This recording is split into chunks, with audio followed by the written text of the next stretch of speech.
and welcome to Solidity Magazine TV. I'm Rachel B. Kaplan. I'm a yoga teacher of 14 years and counting. I also hold a degree in clinical nutrition, and I've been a health and wellness enthusiast my entire life. I feel so privileged to share my knowledge and passion about health with all of you. My vision for this show, Higher Health Now with Rachel, is for you to have a place where you can find your definition of health and self-love and ultimately tap into your true self. I'd like to start by saying, let's connect.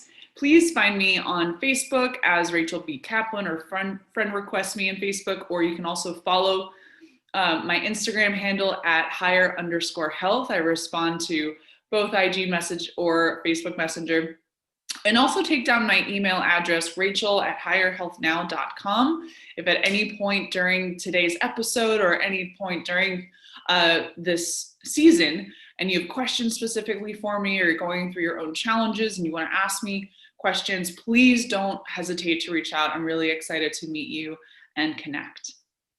All right, let's get into today's episode. It's going to be a juicy one. Today is going to be about stress management and self-care, because really the only relationship that really matters is the one with yourself. Okay, so let's talk about stress. We deal with it on a regular basis. We hear about it all the time. It's in the news, we read about it in magazines, and we see it talked about online. Your doctor may even talk to you about controlling your stress. But is it really a big deal? Sneeze on the truth. Stress is the definition of stress, which I looked up in Merriam-Webster Dictionary, is a physical, chemical, or emotional factor that causes bodily or mental tension and may be a factor in disease causation. Now, I was actually pleasantly surprised to find this definition included the less obvious result of stress, which can in fact be disease. Not that I'm happy that stress causes disease, but I think most people don't realize the huge impact it can have on our health. The definition went on to show examples of using the word stress in a sentence, which was also appropriate for today's episode. Hormones are released into the body in response to emotional stress. So as you probably guessed, the answer to the question, is stress a big deal, is yes, if you care about your health. Which, if you're watching this, I'm going to assume that you do. So let's talk about what happens in your body. So when you encounter a perceived threat, a large dog barks at you during your morning walk, for instance, your hypothalamus, which is a tiny region that's located at the base of your brain, sets off an alarm system in your body. Through a combination of nerve and hormonal signals, the system prompts your adrenal glands, which sit atop your kidneys, to release a surge of hormones, including adrenaline and cortisol. Now, adrenaline increases your heart rate, elevates your blood pressure, and boosts energy supplies. Cortisol, which is the primary stress hormone, increases sugar glucose in the bloodstream, enhances your brain's use of glucose, and increases the availability of substances that repair tissues. Now, cortisol also curbs functions that would be non-essential or detrimental in a fight or flight situation. It alters immune system responses and suppresses the digestive system, the reproductive system, aka your sex drive, and your growth processes. So this complex natural alarm system also communicates with regions of your brain that control your mood, your motivation, and fear. The long-term activation of the stress response system and the subsequent overexposure to cortisol and other stress hormones can disrupt almost all of your body's processes. And this is sourced from the Mayo Clinic. So here's the risk, right? The long-term activation of the stress response system and the subsequent overexposure to cortisol and other stress hormones can disrupt almost all of your body's processes. This puts you at an increased risk of numerous health problems, including anxiety, depression, digestive problems, heart disease, sleep problems, weight gain, memory, and concentration impairment. Some other negative effects of chronic stress can be nutrient deficiencies as a result of decreased nutrient absorption, right? Reduced gut flora, which is the good bacteria, increased levels of cortisol, which can inhibit weight loss, lowering metabolism and increasing fat storage, and increased oxidative stress, which actually causes premature aging. So, the resulting hormonal imbalances, so involving specifically cortisol and insulin, and chronic low-grade inflammation can set the stage for the development of heart disease, type 2 diabetes, some forms of cancer, and other chronic diseases. Chronic stress can also make you more susceptible to colds, flus, and other infections. And physical stress disrupts physiological homeostasis in a number of ways, including the hormonal and inflammatory pathways that may affect your energy levels in a negative way. The effects of stress can also affect your state of mind, impairing your working memory and your ability to control your impulses. It also increases the risk of anxiety and depression. In addition, unbridled stress can sap your energy and undermine your motivation and resolve to make or stick with a healthy lifestyle change. So, in fact, research from the University of California, I just lost my place. In fact, so research from the University of California, San Francisco found that people who reported higher levels of stress had a greater drive to eat, including disinhibited eating, binge eating, hunger, more ineffective attempts to control their eating, and all of which can promote weight gain. And that actually is from Dr. David Katz, who's the author of Disease Proof. So stress, how is it affecting you? Did you realize that stress could wreak, or did you know that stress can actually wreak so much havoc on your body? It's pretty incredible, right? So now that we know it can negatively affect many bodily processes, including digestion, nutrient absorption, hormones, blood pressure, appetite control, aging, memory, we can put it towards the top of our list of things to address. It's not realistic to eliminate all stress from our lives, of course, but there are plenty of things we can do to minimize it. And the first step is deciding that it's important enough to do. Children learn from our example. And I think the hectic pace that we live in is setting them up for duplicating this pattern and thinking it's perfectly normal and okay.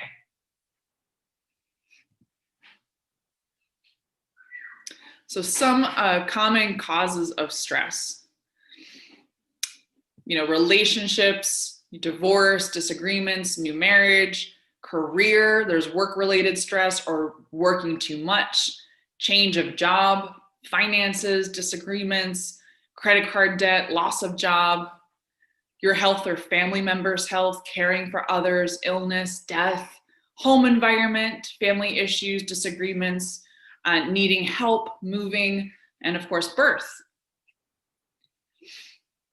Some diet stressing, right? Binge eating, eating out all the time, continuous dieting with no results. Then there's lifestyle stress, overtraining, exercising too much, random stressful situations like traffic, overscheduling too many things on your calendar.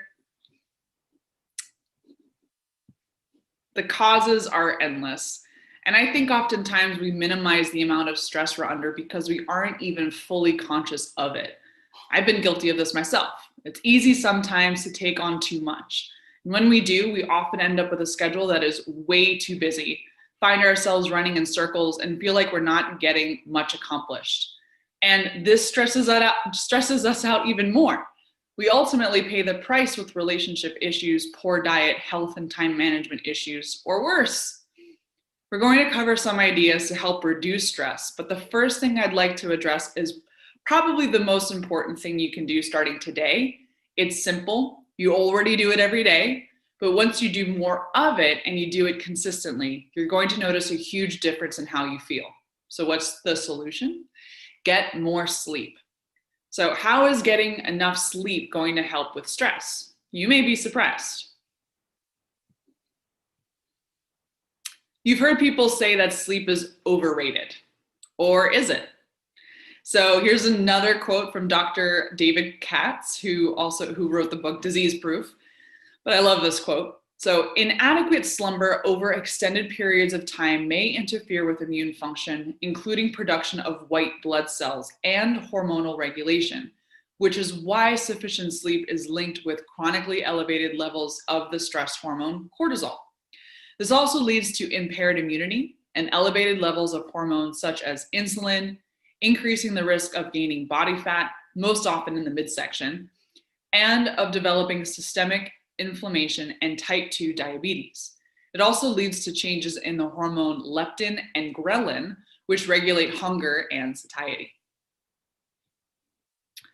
So, number one, make sleep a priority and schedule 8 hours. So, including in today's episode are going to be suggestions on how you can improve your sleep, but the first one is making it a big enough priority and actually scheduling out 8 hours to make sure that it happens. This means planning ahead. So if you need 8 hours of sleep and you have to be up by 6, you need to be ready for bed by 10 p.m., right? So if you're saying, but I can't, I have way too much to do, you should know that insufficient sleep decreases productivity. So by getting enough sleep, you can actually get more done in less time and feel better while you're doing it. Here's an all too common scenario. Let's say you get to bed too late, and when it's time to wake up, your alarm goes off and you're still tired and you hit the snooze button one too many times. Now you're running late. There's no time for a decent breakfast, much less time for packing a healthy lunch to take with you. You leave the house hungry and tired and arrive at work. The only food available is whizzing through a drive-through, something in a vending machine, the donuts someone else brought into the office, or worse, you just have time to grab some coffee. Now you're dragging all day with low energy because this is not the first night this week you haven't had enough sleep. Somewhere between 2 and 3 p.m., you're ready to crash. So you grab the closest thing you can find with sugar to keep you going a little longer. And you may grab another cup of coffee. You leave work way too tired to stop at the gym to exercise or have the incentive to go for a walk when you go home. You grab a quick, highly processed snack to get you through until dinner. I mean, does this sound familiar to you? So if this pattern is repeated often enough over the course of weeks or months, you can imagine where this is going to lead us. Many of us are operating this way on a regular basis. It's stressful and it's wreaking havoc on us in every possible way. It may have started as a result of a particular event or a short-term project, but then became a habit. However, the more we become aware of the things we do that have us on the road to depleting our health, the easier it is going to be to make a change. So let's talk about scenario number 2. Imagine this. Let's imagine that you get 7 to 9 hours of sleep and you sleep straight through. You wake up rested, refreshed, ready to take on the day. You hop out of bed, drink your water, have a healthy breakfast, arrive at work on time, relax, and feeling productive. You have a balanced, healthy lunch that gives you sustained energy for the rest of the afternoon. No mid-afternoon crash. No snacks or coffee are needed or craved. You've either worked out before you got to work or you have the energy to work out after. You go home, you're happy to make a balanced, healthy dinner and enjoy time with your family. You still feel good. You get to bed by 10 or the latest 11, so you get in the amount of sleep needed. Now that's a great day. Do you see how the way you wake up each morning affects your entire day? It all starts with how rested you are when you wake up, and that depends on the amount and quality of sleep you get. When you are fully rested, it also allows us to handle stress better. Adequate sleep helps us recover from stress too. When we're asleep, our bodies have a chance to rest, repair, detox, and recover. Even though sleep may seem to be a passive and dormant state, there is so much activity going on in the brain during different sleep cycles that affect different needs of the body and the mind. Without sufficient time for these things, we run into problems and our health and emotional state can suffer. So evaluation time. Let's look at some areas of your life that are causing you stress. What are some ways you can reduce it? For example, look at your calendar and see what you have going on each day in the coming month. If you and your spouse and your kids are completely overbooked, is there a solution? Maybe this means taking a step down from certain obligations or activities. Perhaps working out a carpool would be helpful for some things. Don't let your schedule run you. Decide how you can run your schedule. It may mean making some changes or adjustments and possibly eliminating some commitments. You may even need to ask for help. In the long run, freeing up your schedule to decrease stress is worth it. You can have a family meeting to figure out solutions that may work for everyone. It doesn't have to be all up to you to decide. It's okay to delegate. What do you really want for your life? Is your schedule a reflection of that? And if not, are there changes that you can make? Are you running your schedule or is your schedule running you? So learning how just to say no. Here's a tip. Learn how to say yes right away and know that it's okay to say no. People can have a hard time saying no when they're asked to help with something. Yes, it is important for everyone to have a way to contribute, but it becomes a problem when you're overextended, especially when you end up dreading your commitment, find yourself run ragged, or don't have enough time for your family, or worse, yourself. A great idea is to reply with something like, "Thanks for asking. Let me check my schedule and get back to you." This way, you don't have to say no, and you'll have time to see if this fits your schedule or not. Stay firm, evaluate your time, your commitments, and your highest values. If you have the time and you want to do it, then great. But if not, you can let the person know that as much as you'd like to help right now, you're not able to. We've looked at common causes of stress and the number one way to deal with it, which is getting enough sleep. This is also a good time to go back and look at your priorities and goals worksheet. Many times, stress is caused when our priorities are not aligned with how you're spending your time. I've included, I have a life balance worksheet. So if that's something that you want, please reach out to me. Please email me and I will email you the life balance worksheet so you can take a look at that and ways of how you're currently spending your time and how that lines up with your life priorities. When you become clear on your priorities, decisions are a bit easier to make. So where do you do your best thinking or get your best ideas? It's usually when things are quiet and you're alone. Find some quiet time to figure out the best way to reduce some of the stress in your life and understand that it's really important to your health. So what exactly is self-care? It's all about taking good care of you and treating yourself as kindly as you treat others. So why do so many of us put ourselves at the bottom of the list of priorities? Taking care of ourselves should be at the very top of your list, since this allows us to be able to care for others better. It's not selfish to want to feel amazing. When we're at our best, we can give our best and we have more to give. Something as simple as taking a class or enjoying a little quiet time a few times a week may be all that you need. Find what you enjoy doing and what recharges you. How can you fit this into your schedule? Maybe for now, it's only 30 minutes twice a week, but that's a start. So I've come up with 22 ways to take care of you. Check the ones that appeal to you and that you feel you can start with. There's more on the next page. So 1, get enough sleep. 2, take the time to prioritize your day each morning. What are the top 2 to 3 things you want to get done today? 3, remember to schedule things as evenly as possible throughout the week. Don't cram too much into your days. 4, reduce the time on your computer and television.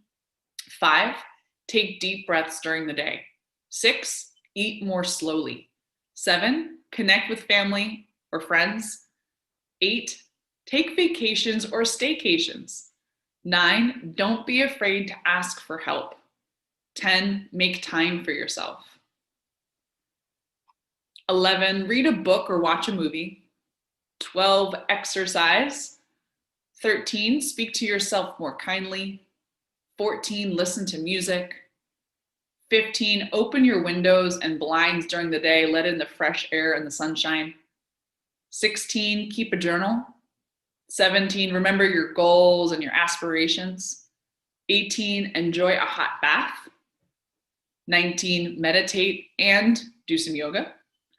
20, get a massage or a facial. 21, go on a walk in nature. 22, focus on the positive. So this week's to-dos is list all your commitments and responsibilities and figure out your biggest causes of stress. Look at ways how you can reduce it. Also, evaluate your schedule and see where changes can be made to make things less hectic. Make sleep a priority this week and be sure that you get the amount you need as often as possible. And then take a look back at the list, hopefully you took some notes, of the 22 ideas for self-care so you can reduce stress and take care of you. And what's 3 to 5 things that you'll start with? Thanks so much for tuning in with today's episode. I'm Rachel. I look forward to seeing you again next week. Peace.